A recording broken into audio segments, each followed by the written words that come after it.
Assalamualaikum warahmatullahi wabarakatuh. Saya Ardiansyah Setiawan, mahasiswa Penjaskesrek Fakultas Ilmu Keolahragaan Universitas Negeri Makassar. Di sini saya akan menjelaskan tentang tugas-tugas perkembangan yang diharapkan kita dapat memahami dan menjelaskan apa itu tugas-tugas perkembangan itu sendiri. Nah, di mana blog ini untuk memenuhi tugas dari mata kuliah perkembangan peserta didik yang diampu oleh Ibu Siti Raihan. Untuk lebih jelasnya, simak video berikut.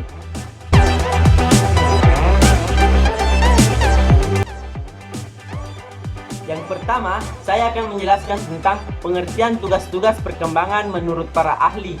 Yang pertama, menurut Elizabeth B. Harlock.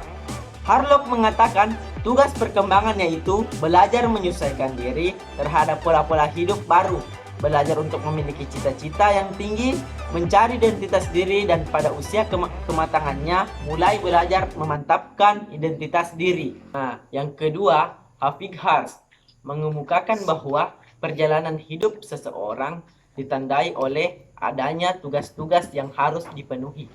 Secara garis besar, Hafid Hars menegaskan bahwa tugas-tugas perkembangan yang dilakukan seseorang pada masa kehidupan tertentu adalah disesuaikan dengan norma-norma sosial maupun norma-norma kebudayaan. Kesimpulannya, tugas perkembangan merupakan suatu tugas yang muncul pada periode tertentu dalam rentang kehidupan individu, yang apabila tugas itu dapat berhasil dituntaskan akan membawa kebahagiaan dan kesuksesan dalam menuntaskan tugas berikutnya.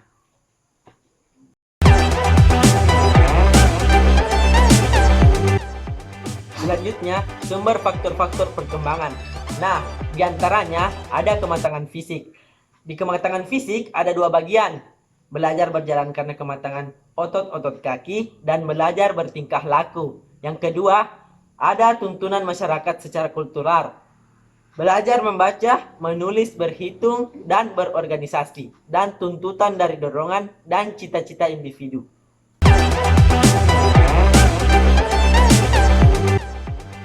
Berikutnya, tugas perkembangan pada masa anak-anak, masa bayi, dan awal masa kanak-kanak 0-6 tahun.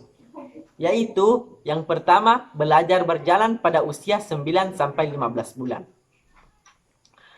Berikutnya, belajar memakan makanan padat dan belajar berbicara.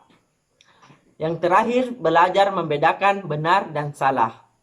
Sedangkan untuk perkembangan pada masa remaja, dia sudah mencapai hubungan yang lebih matang dengan teman sebaya, mencapai peran sosial sebagai pria dan wanita, menerima keadaan fisik dan menggunakannya secara efektif, mencapai kemandirian emosional, mencapai jaminan kemandirian ekonomi, memilih dan mempersiapkan karir, mencapai tingkah laku yang bertanggung jawab secara sosial. Yang terakhir, beriman dan bertakwa kepada Tuhan yang Maha Esa. Berikutnya, tugas perkembangan pada masa dewasa awal.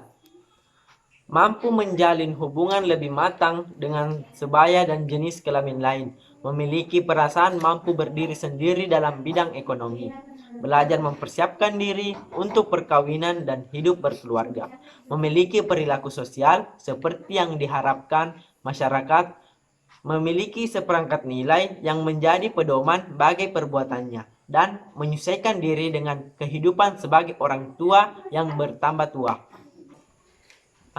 Pada masa perkembangan remaja dan dewasa, masa ini merupakan masa transisi yang dapat diarahkan kepada perkembangan masa dewasa yang sehat.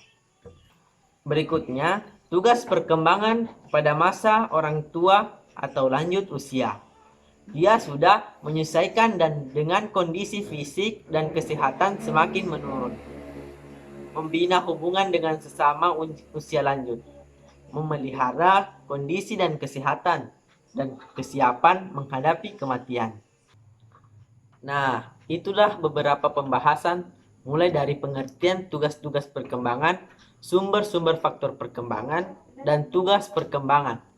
Ya, terima kasih telah menyaksikan video ini. Semoga bermanfaat. Jangan lupa jaga kesehatan. Tetap di rumah aja. Dan akhir kata, billahi taufiq wal hidayah. Assalamualaikum warahmatullahi wabarakatuh.